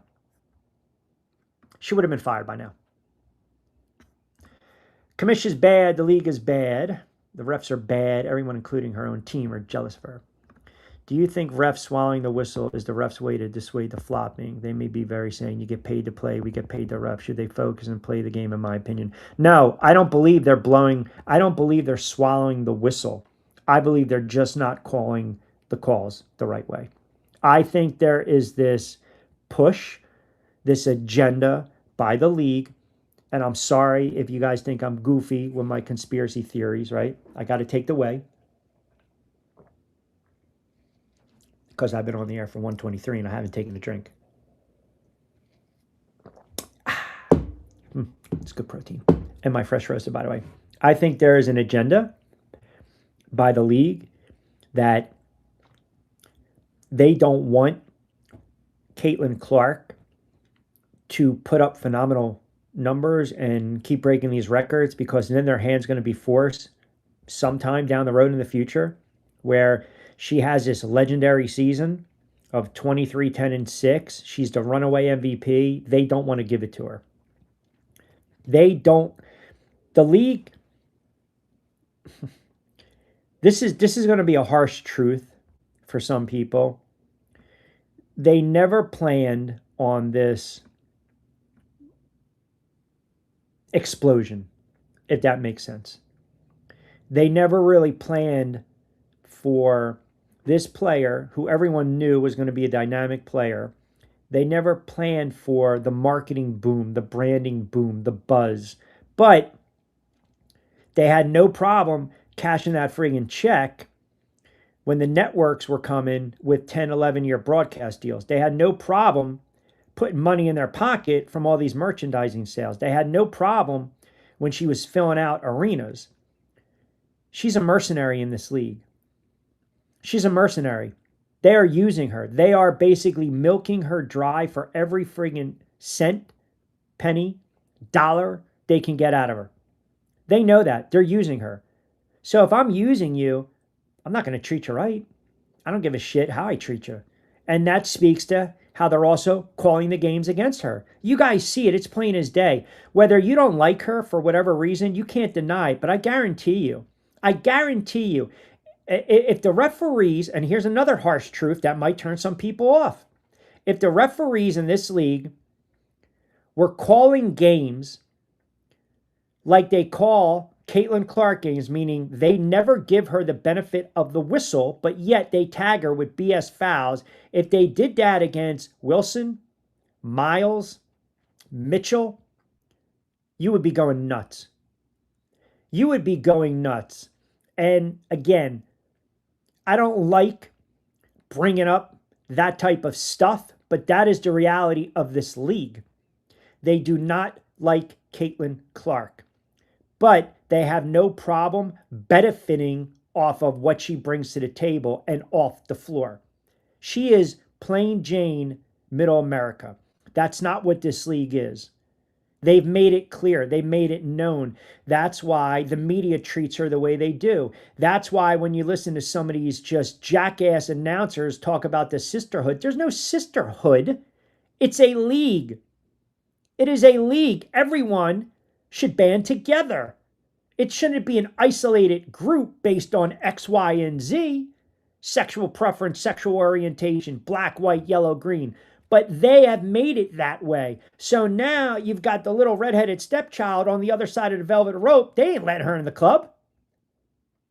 And they call the game like that. Those are facts. Those are facts. That's not a conspiracy theory. That's not contrived. That's not clickbait. Anyone who's intelligent enough to understand how the friggin' real world works, this is what we're seeing.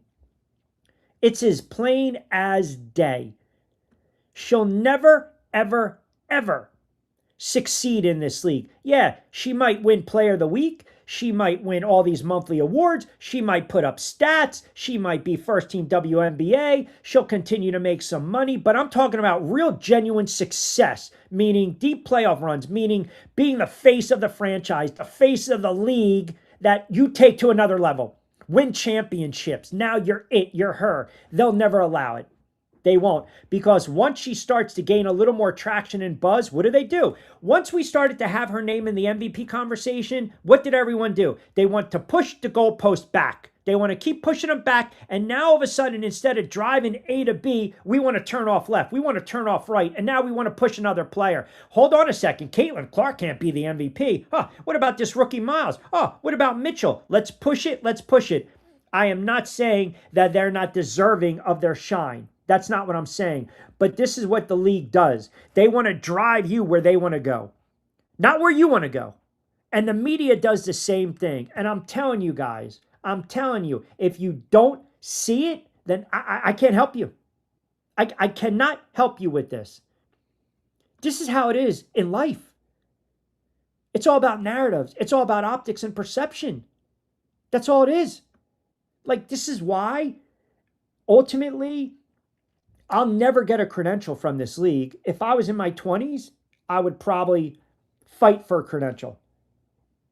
But at this point in my broadcasting career, I'd rather do this and speak the truth.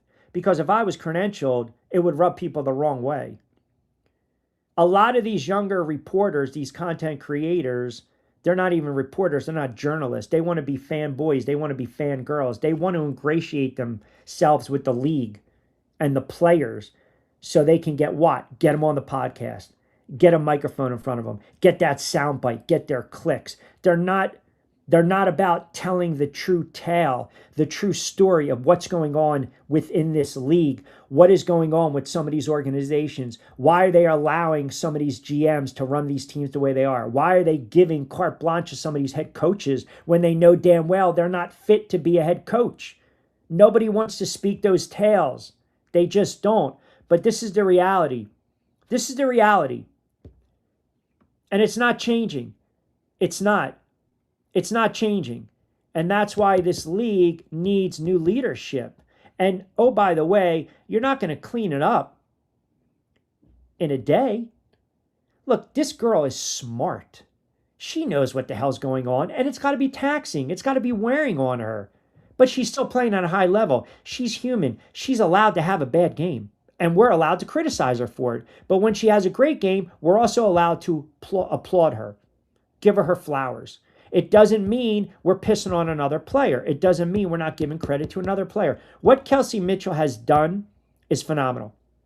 I don't know how much more clear I can be. She's a fantastic player. She gets to the rim. She's physical. She's a finisher. She is a scoring friggin' machine. My whole point is, though, do you want to sacrifice the team's success just for a streak? Just for a streak. Why? So you can push the narrative.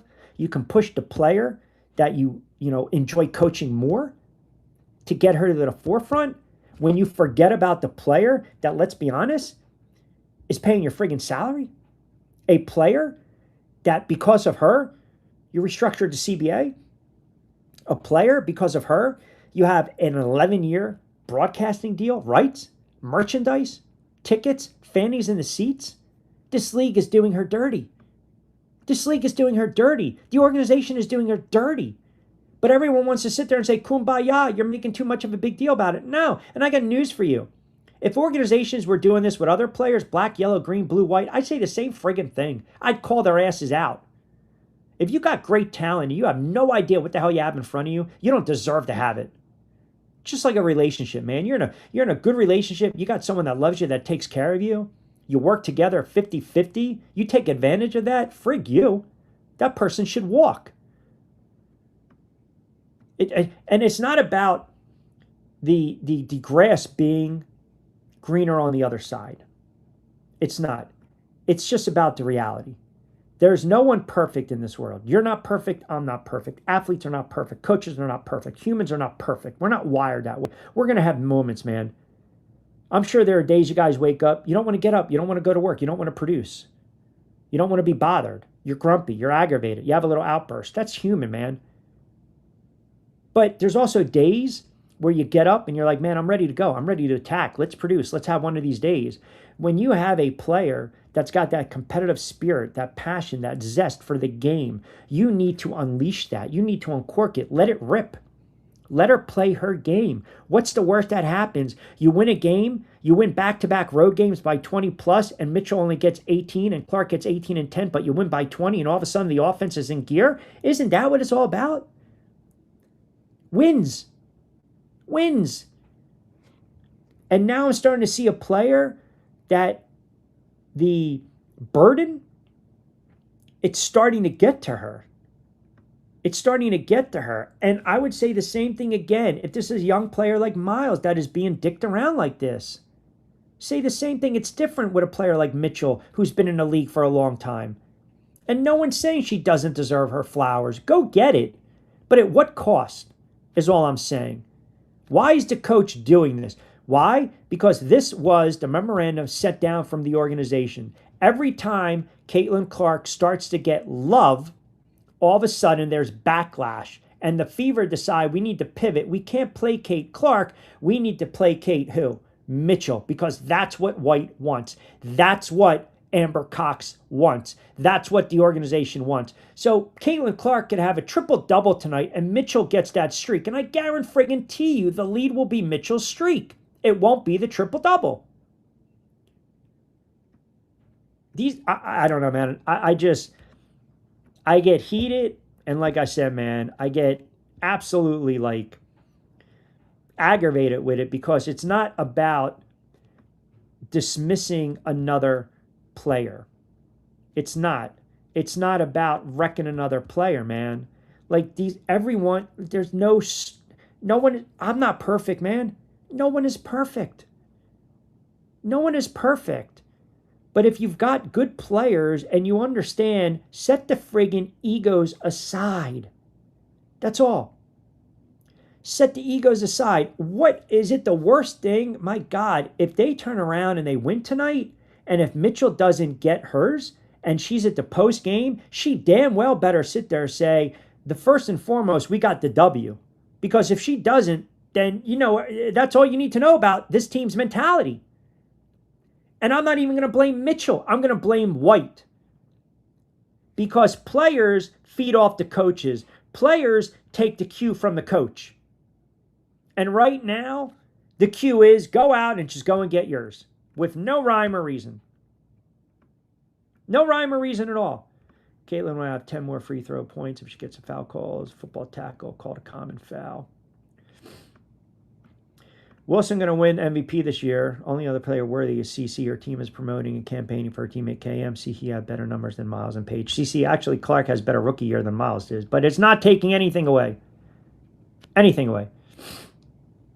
Anything away. I hate the ass kissing that goes on to get people on podcasts. It's why I can't stand Bill and Devin Haney. They pay channels to spew narratives instead of honest boxing content. It's disgusting. Yeah, listen, I can tell you from someone that's in the fight game, it's funny. It's interesting you brought this up. So I went back, and Amanda Serrano won her 50th pro fight. Huge Amanda Serrano fan. I caught a bunch of her fights early on in her career. But I went back. I had an interview I did with her like 11 years ago. But interesting enough, right? Because I started to build those relationships before these said players and athletes really were recognizable, right? But to your point, yes. Because when networks, listen, I've got advertisers. I got my sponsors. I know I'm different outlets, right? I do the sports for Destin FM. The podcast, Back Your Play, the gambling show is on Sports 48 in New York, SR 102, Odyssey app, all over the place, right? So I got my sponsors, okay? So to your point, which is a really good point, there's a lot of shilling going on, right? There's a lot of shilling going on. To me, content is content. If it's compelling, people will watch. If it's opinionated, people will watch. No one's got to agree with me. You don't even have to like me. But my opinion is my opinion. Your opinion is your opinion. We're going to debate. We're going to argue. I'm not shilling. I'm not doing that. I worked for outlets. I worked for stations over the years. I mean, I had an extremely successful drive time show in a market years ago. That was on an ESPN affiliate. We happened to carry said pro teams. I came on the air one day and ripped a pro team because we aired the games, but my opinion was the franchise was a friggin' joke.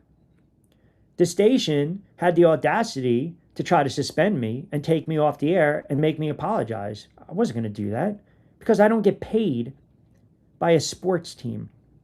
I don't get paid by these leagues. I get paid by teams in other leagues to call games fairly and objectively. I get paid to be a voice of some of these basketball leagues and overseas.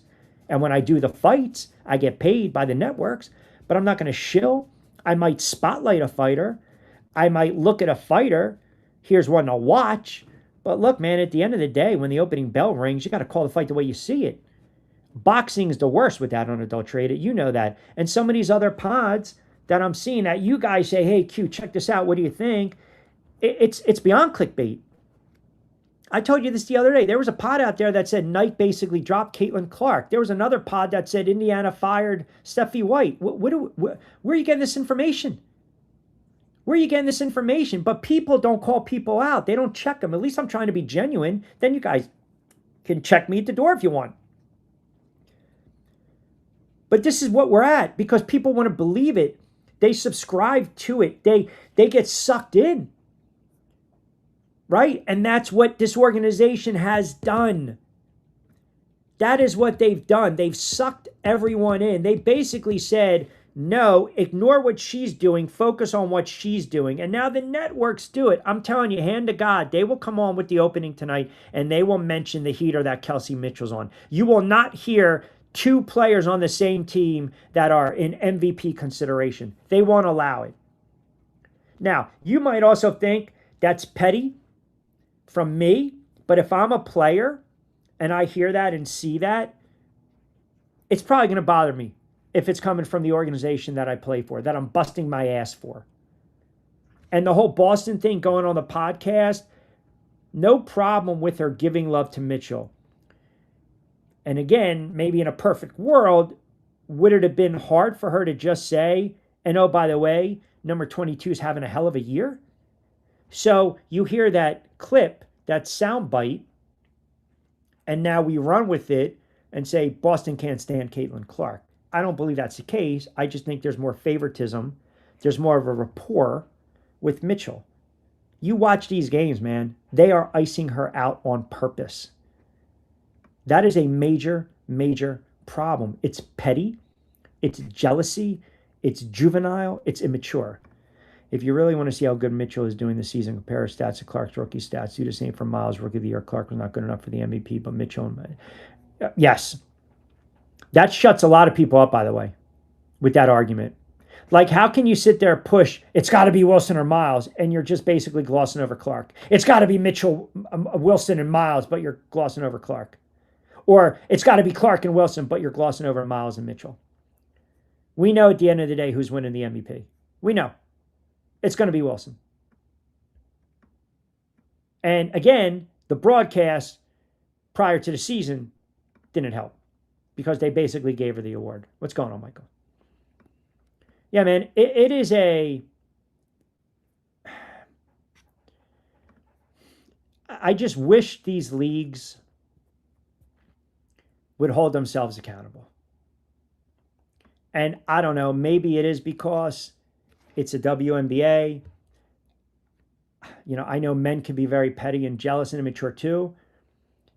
Some of these players just do not like that other players get shine. All we hear are these commercials like embracing the strength, right? And the camaraderie. That's not what the league is. And when you have a head coach that was divisive in college, and you have a head coach that's divisive in the pros, that's a recipe for disaster. It's an absolute recipe for disaster. Divisive, divisive, divisive. She needs to go. She has to go. If you are a fan, you want this team to implode in the playoffs. And maybe the GM has the audacity and the balls and the stones to make a move. I don't think she will. I don't. I think it was too difficult for Boston to say something nice about Clark. Prime didn't even push the Page versus CC matchup. What is wrong with these people? I saw that on X. Did you see also on X? I think they had Raven Johnson. This is a league, by the way, that didn't have Rebecca Lobo, that didn't have Elena Deladon, who I covered in high school, or Caitlin Clark on the 30th year anniversary poster. It might be. It might be. See, she spent a whole year hugging AB before games, telling her she's going to be great because she's great. It was a routine. Truth is, White is forcing AB out of her game. She's overthinking. She's overthinking. She is. She's flat out overthinking, but she's got to get coached up. She has to. Men can go to war together as brothers. Women are not the same. Listen, women are tough, man. Don't get me wrong. I don't think it's a gender issue. I think it's just, what's the word I'm looking for? There you go. Trev nailed it. Thank you. It's incompetence. That's exactly. I don't think it's a gender issue. I've seen male head coaches that were beyond friggin' incompetent. Trust me. CC didn't get the keys handed to her until 23 games in a rookie season. Wheeler played 22 minutes a game at point guard. Played half the game. Interesting point. That's a good point. Narratives can change when playoffs start. I don't think it's going to. I know what you're saying, and I know where you're thinking on this one, Michael. And let me know if I'm correct. Playoffs rolled around. Fourth quarter. Mitchell's struggling, and she refuses to give the rock up. And Clark's on fire. They lose that game. Or you get the scenario. Playoffs roll around. Third, fourth quarter. Clark's just taking over the friggin' game. Mitchell's nowhere to be found. Then you have another scenario. Playoffs roll around. Fourth quarter. Mitchell's at 28. Close game, but they're icing out Clark, who's got 22. 23. Who's now 3 out of 4. But they're not giving her the rock. In that regard, I follow you. I get where you're coming from. But then what's the point of pushing this during the regular season? Because to me, it's moot. It means nothing. Unless the narrative, unless it goes back to you're trying your damnedest to force feed Mitchell in the MVP conversation when, if you know anything about the odds, she's not even in the same friggin' level. She's not even the same. Forget about the pew. Forget about the church as Caitlin Clark. She's just not. These two games, I think, can turn their season around. They've already locked up the playoffs. It's all about seeding. But now you're talking about mindset. And I didn't even mention tomorrow's game, 8:23. Hello. And we know what that means. You get a little rematch of a little nastiness that went on. This is an opportunity. You've got an aging team in the Liberty, right? It's an aging roster. They got the third oldest roster in the league. They're averaging right around 29 years old, which in humans, that's young, but you know what I'm saying. And they have a very slow pace. So you're talking 80 possessions, 40 minutes, plus veteran, older legs. This is your great opportunity tonight where you pull Caitlin Clark and Mitchell to the side and you tell Mitchell, Clark is going to let her drive it. You'll get yours. Let her drive it the way we know she can drive it. And Mitchell will get hers. Clark will get hers. And you get the W, which is the most important thing. This over is 185.5. They score 100 points. They score 115 tonight. They should win this game by at least 10 points, whether Boston plays or not. And I know Clark's probable with the back, but they should. Historically, games with totals this high tend to go under because it's like, all right, you play perfect basketball all 4 quarters, but I don't see perfect teams here. So I'm actually going to side with the team on the road, and that's the Fever. And if you want to go adjusted under, I think they hold the Liberty to right around 94.5, 93 points. If they do that, they're winning this game. But this is a great opportunity. You know, streaks be damned. Streaks be damned. I don't care about 20 plus because you know what's going to happen. After everything I say, you know what the hell's going to happen. Mitchell's going to have 16 at the half. She's going to get her 20 in the third while Clark's on the bench. And then Clark's never been able to get going and heat up. New York's a vulnerable team. You got a first-year head coach. You got to take advantage of it. If they get out coached tonight and lose this game, that's on the coach. I don't give a shit what the numbers say tomorrow. I understand jealousy, not protecting Clark from these physical attacks is unforgiven. It's the coach. She won't step in. Just go publicly and say it. League will let the Fever in the playoffs, but will not let them win a championship. I was shocked they let them in to go above 6 in the standings. They clinched last night, but you still got to play the game, Miss B. It's like my Knicks in the finals, man. You know how pissed I was. You know how absolutely pissed I was. Top Gun says, do you start your show at noon Eastern? No. So because I do some overnight broadcasts on Saturdays and Sundays, I like to add a little content for you guys. So we fired off around 11. Typically during the week, it varies. I like to go around noonish because, like I said, I'm exhausted by 12:1, right? You start to get to a point after I walk the dog and I work out early in the morning on no sleep from working overnight. Sometimes you need that little cat nap in the afternoon. And then I do my stuff for the other stations during the night. So subscribe and get the notifications. And I'm also going to, when the NFL rolls around in college football, we're going to try to do a Sunday live betting show. And that might run 11 a.m.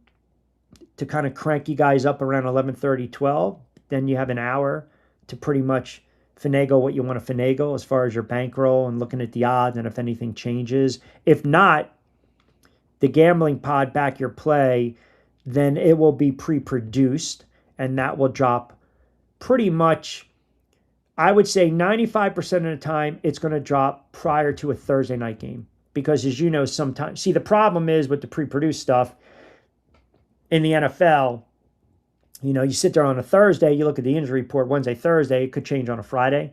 So that's why that'll be a prelude to a half an hour, 45-minute live show on Sunday. And we go heavy with the college football.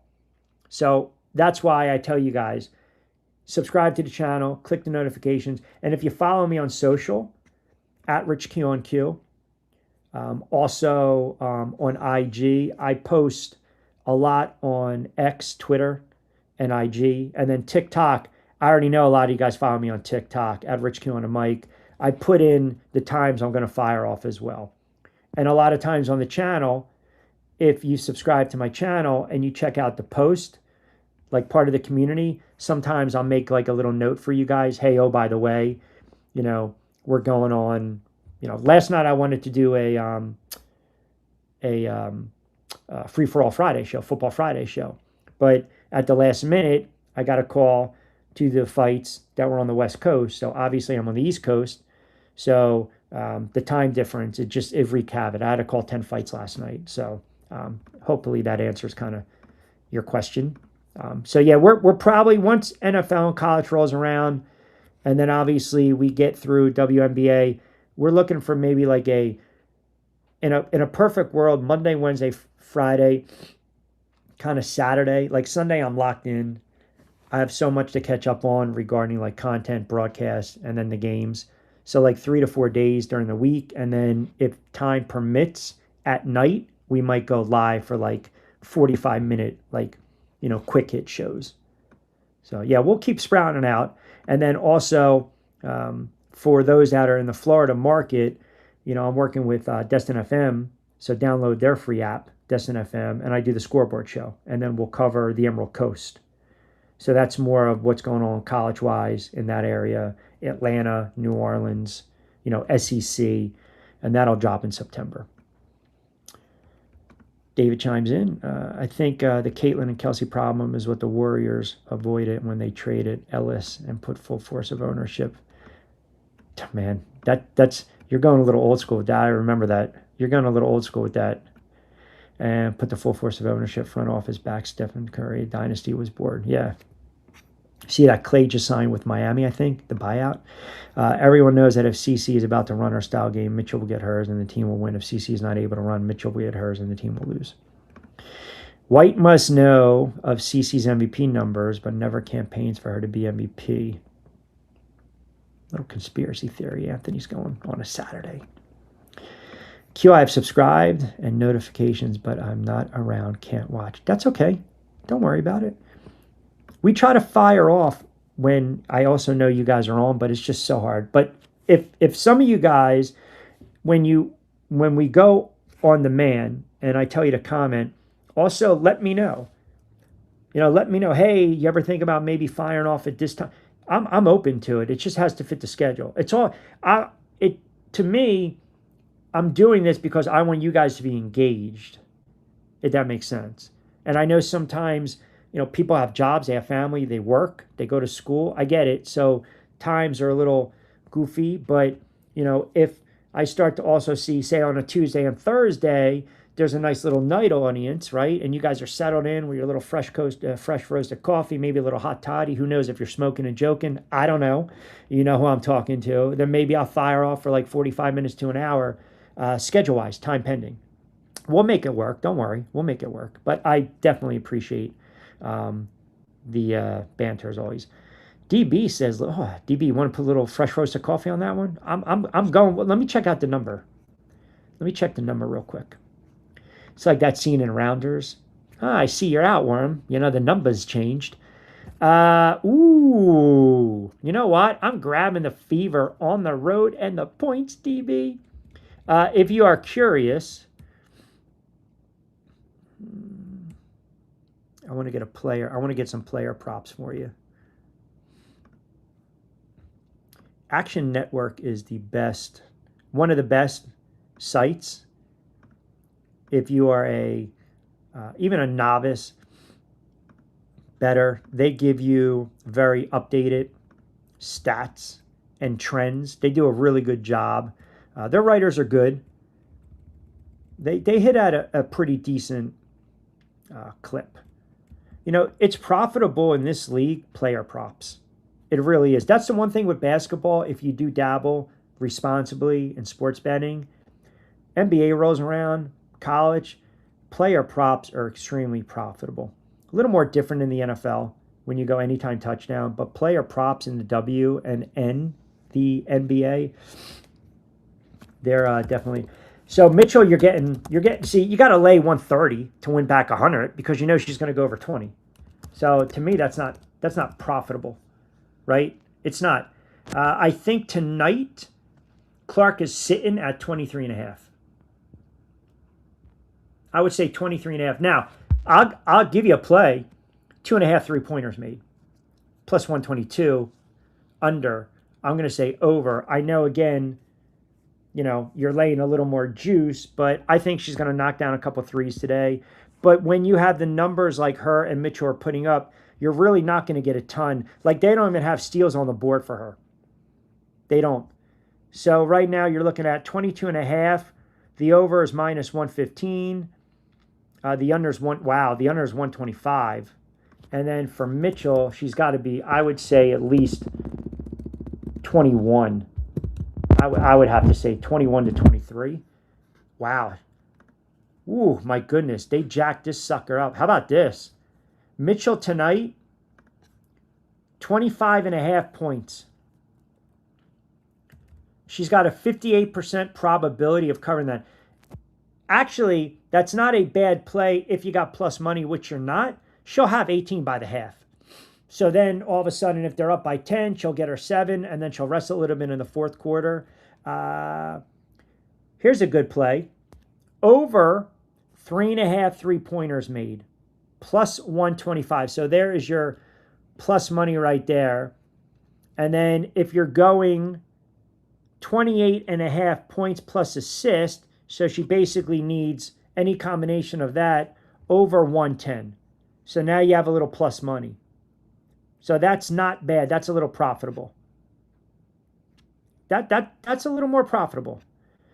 I'm so thankful. Not only you're a CC fan, you're a huge Fighting Irish fan. Thank you for your hard work. Or Chile knows for a fact I can't stand Notre Dame. Oh, I hate it as a kid growing up every freaking time on NBC. Oh my God. My father hated Notre Dame, so I hate Notre Dame. Preseason, Commanders, Lions, 7-7, Bills and Browns underway. I know DB's getting ready for the Giants, laying 3.5. Ravens and the Vikings, scoreless. I can't stand. So a good friend of mine, Nick Costco, works for 24/7. He's an outstanding college football insider. We're going to have him on the air. He knows, he's a Rutgers guy. Kid went to Rutgers. He throws Rutgers in my face. He wrestled at Rutgers. Loves Rutgers football. He's on the payroll. We always have fun with Costco. But he also knows I cannot stand Notre Dame. Just, I would never when you're growing up watching these teams or these games, you never understood, wow, they got a whole network devoted to them. All this threat that they're going to leave the independent. Get the hell out of here with this nonsense. Can't. Now, I love the movie Rudy. Great movie. Unbelievable movie. But no. And they got a friggin', their first couple of games, where they open against Wisconsin and Rice and Michigan State, they're going to absolutely blast Carolina. But no. Can't stand Notre Dame. Well, crazy is KM has never had a double-double ever in her career, including college, and she played point guard a bit in her career. Wow. But she puts up ridiculous numbers. That's crazy. Wow. How does it put? That's crazy. Point guard got one field goal. Yeah, I mean, you got to get to the line.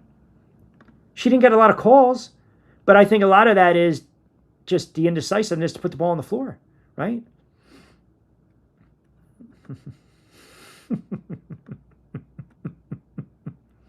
Yes, she plays well in New York.